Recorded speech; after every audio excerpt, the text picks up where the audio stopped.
Hey lovelies, another day, another dueling deck dialogue. I've been doing these like every day now, almost for a little while as I try to home in on what the deck is, the single deck, the main deck that I will be using for this year's, it's 2023 as I record this year's Drop 'em 78 challenge. And I've been doing these dialogues as a way to kind of converse with different decks that have similar vibes, similar kind of aesthetics, similar perspectives, as I try to figure out which deck is going to be my best companion for this journey of the Drop 'em 78 challenge. So one of the ways I've been structuring these deck dialogues has been to bring forward what I think is my growing edge right now, like the intentionality that I'm working with, the question that I'm working with, as Zen people might say, the koan, the puzzle or the riddle or the open edge that I'm working with. And that has been represented each time I've done a dialogue by a significator card. And those significator cards have evolved over the course of these deck dialogues. So when we last left off 2 days ago with my last dialogue, or my last dueling dialogue, the card that came forward as the significator in those readings was the Knight of Pentacles. And then this morning, as I was doing a video just about the dialogue method, I was using a deck that I just recently acquired, the Rosebud Tarot by Amanda Lee Stillwell. And the card that came forward was the Knight of Pentacles, which was kind of extraordinary. So that is inspiring, that fact that this deck just brought forward the Knight of Pentacles, which in this deck is called the Velocity of Earth. And it had this really powerful key phrase for that. It was talking about grounded drive. So this idea that you could have that fire, that questing energy, that responsive energy of the wands, of the fire, of the night, but it could be grounded. It could be the Knight of Earth, fire of earth. And can I inhabit that space? So that was the question that this deck brought forward, just all by itself. So I'm going to follow up now with Amanda Lee Stillwell's deck, and I'm going to now use the Knight of Pentacles explicitly as my significator and see what further insight it can bring. And then I'm going to look at two other similar, aesthetically similar decks. Okay?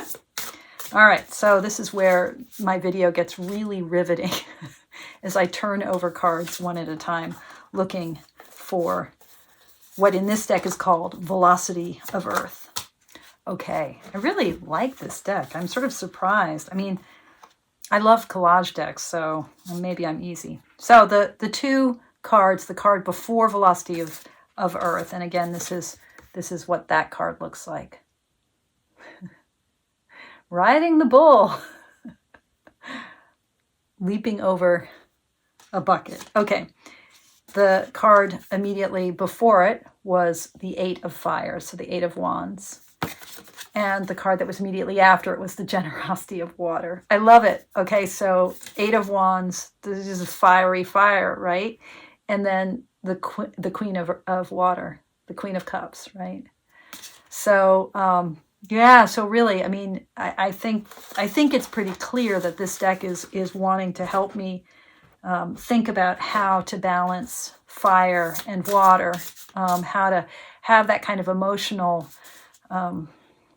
expansiveness, that watery, expanded heart, but also to deal with this drive, this fire, which for me can often be very conflictual feeling, that Five of Wands energy, which is one of my shadow cards and which came up in this morning's reading. So I don't think I'm going to read any more with this deck because I think it's been giving me a consistent message. And here, Eight of Wands and Queen of Cups. Okay, now on to my second deck in today's dueling dialogue. So this is Sarah Shipman, is that her name? Sarah Shipman's Our Tarot, and I was lucky enough to get the indie version. Oh, by the way, my hair is wet because I was sitting in the hot tub because I am so lucky I own a hot tub. In fact, a hot tub was the first thing I purchased when I got my job, my very first bona fide professor job. I'm no longer a professor. I'm no longer at the academy. But when I got a job and I was like, you can't fire me yet, I bought a hot tub. And that was a long time ago. And a long time ago, like more than 20 years ago. And guess what hot tub I still own?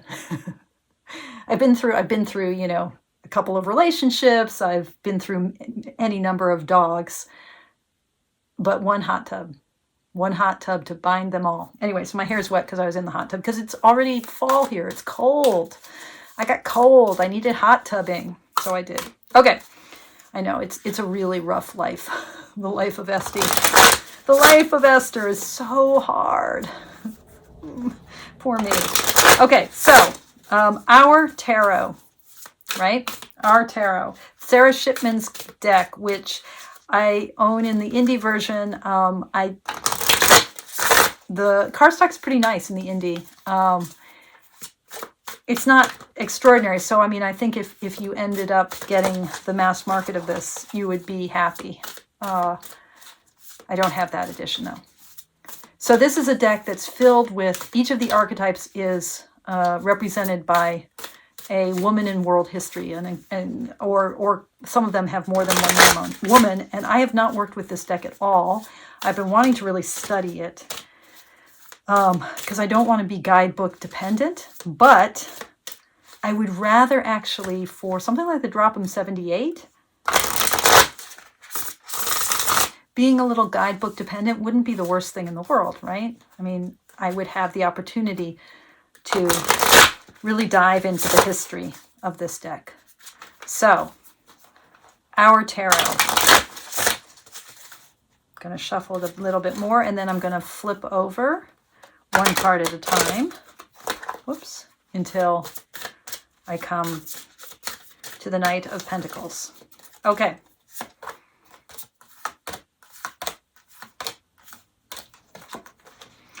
All right. So in this deck, the Knight of Pentacles is Mary Tudor, Mary the First, which is kind of an interesting choice. So she's the daughter of Catherine of Aragon, Henry VIII's first wife, you know, as in, no way, no way.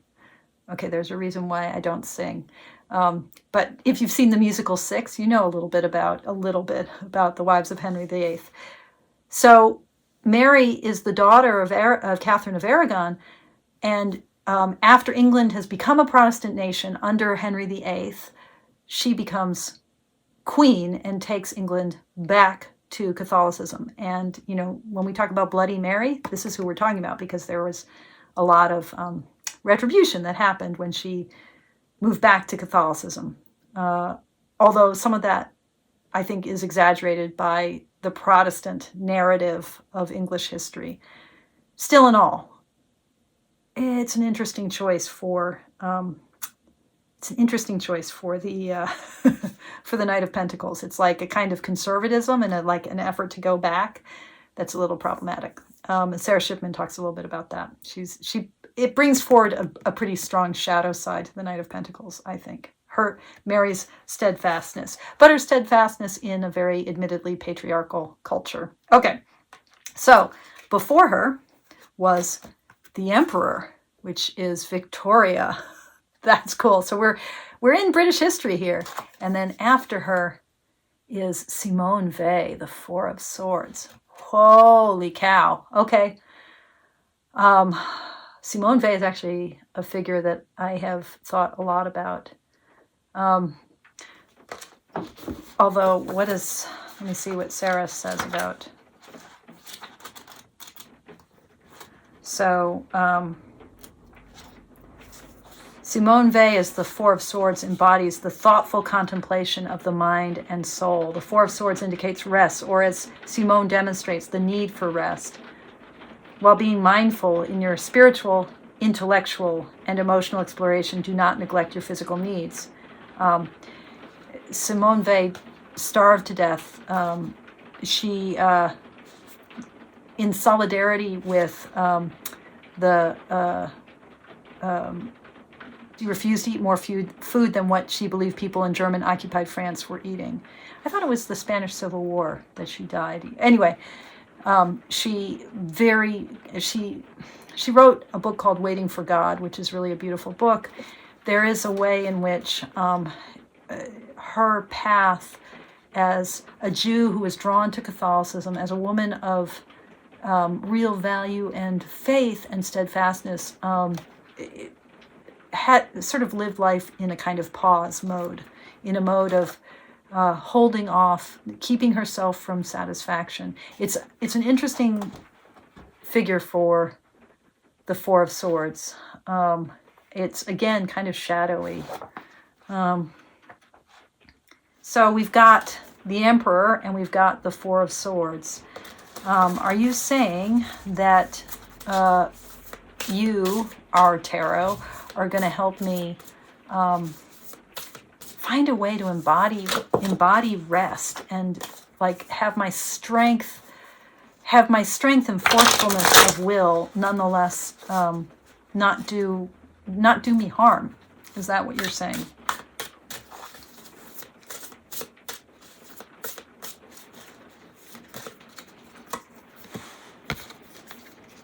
And we have here Octavia Butler as the Three of Pentacles. Okay, why is Octavia Butler the Three of Pentacles?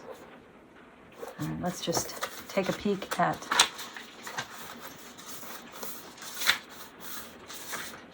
Octavia Butler's The Three of Pentacles shows us the important, if invisible, link between the physical world and fantastical realms. I mean, she's an amazing science fiction writer. African American. The Three of Pentacles is a card that indicates working steadily to manifest one's purpose. It directs you to synthesize your own sense of wonder with your physical activities, your work, and your environment. What projects and passions in your life are in alignment with your values? What can you create in order to reflect who you truly are? It's an interesting way to read the Three of Pentacles. What I'm going to take from it is this idea of a synthesis of the imaginative and the physical, and sort of that way in which any great project, the Three of Pentacles, is about creating master works, how that does involve our capacity to draw on the invisible realm. I would say to draw on community, to synthesize not only the work of an individual, but the work of a team. So, yeah.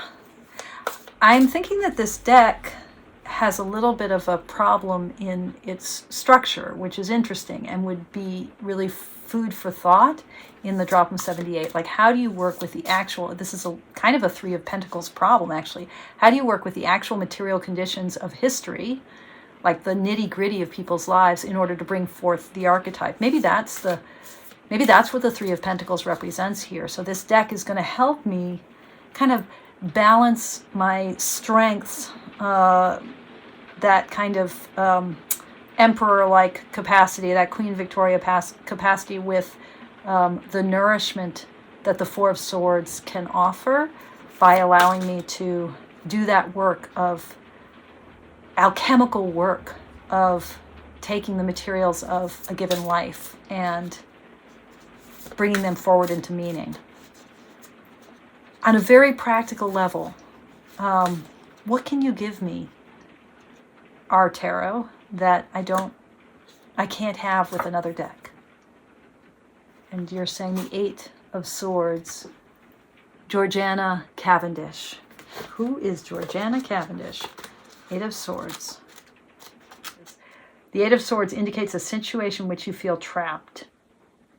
Georgiana's example, represented here in the Eight of Swords, reminds you to ask yourself, how can you untangle yourself from a negative situation? So you're going to help me kind of work with what's tricky here. I don't know, our tarot.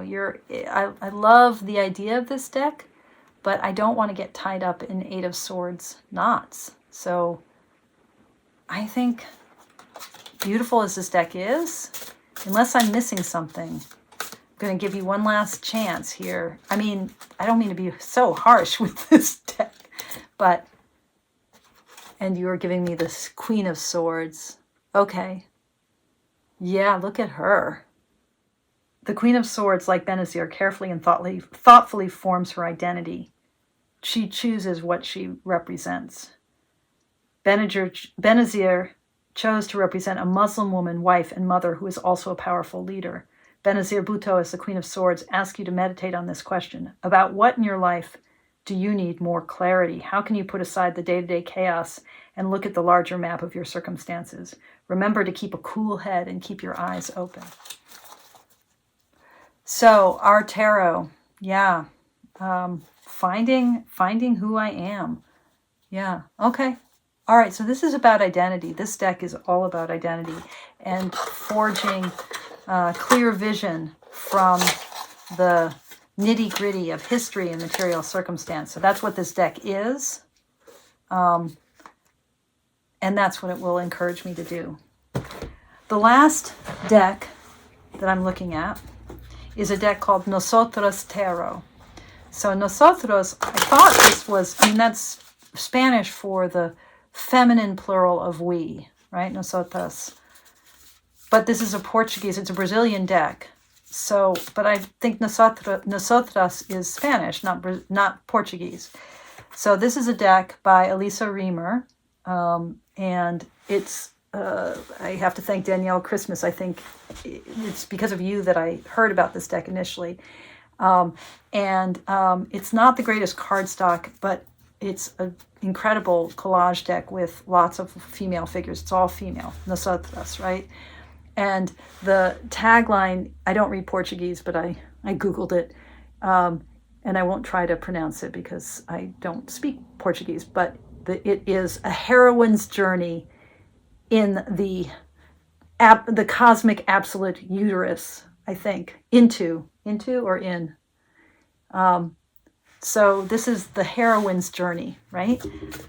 It's a Portuguese version, a Brazilian version of our tarot, right? But it doesn't use historical figures, it just uses historical imagery. So we're going to look for the Knight of Pentacles in this deck and see where it takes us. And, this is a deck with a lot of diversity in it, covering a lot of indigenous figures and European figures. It's a little triggering in its imagery, actually. And it's beautiful.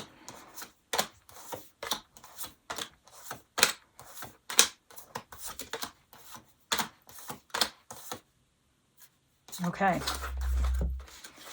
So we have here the Five of Pentacles was the card before it, and the Queen of Cups. So another Queen of Cups. Yeah. Okay. Helping me work with scarcity, with earthiness, and finding that emotional, spiritual, watery abundance. That's what you're gonna help me work with, yeah? So something about materiality, abundance. Am I hearing you right? Am I translating you correctly? That finding the watery realms in the midst of a sense of material constriction. And here we have the Two of Wands. Yeah, look at her. All the way turned toward us. Okay, opening. Yeah, so this feels very hopeful, and another fire card, but a card that's about opening. Yeah. Okay. So you're going to help me open into my future, facing into an open horizon. Is that right? And here, the Two of Swords. Yeah. And it was a jumper. So I think you're helping me work with, I just had the Eight of Swords. So you're helping me work with, no, I had the Queen of Swords and the Eight of Swords. Did I have the Eight of Swords? Why do I think I had the Eight of Swords? I have to look at this video again because I don't remember. I think Anyway, um, oh yeah, I did have the Eight of Swords. Jesus Christ. Um, but this Two of Swords, so this kind of indecision and um, a little bit like that Four of Swords in with the Simone Weil image. Like this is stasis, but it's not a comfortable one. So are you helping me break through that? Are you helping me turn that into the Two of Wands? How do you want me to understand this? Oh, okay. You're going to help me put some of this behind me. Okay. You're going to help me take a journey here. Okay. Six of Swords. I think that's my new significator card, the Six of Swords. I think I've got to grapple with some of this swords energy. It was really strong in the Nosotras, in our tarot. And the hopefulness of this Two of Wands is definitely balanced against some of the tension that we see in the swords. Okay, this was a complicated reading because of all of the historical detail and the complexity of those our tarot stories. Okay, yeah. All right. Thanks for following me on this journey, you guys. And as always, thank you for your practice. Toodles.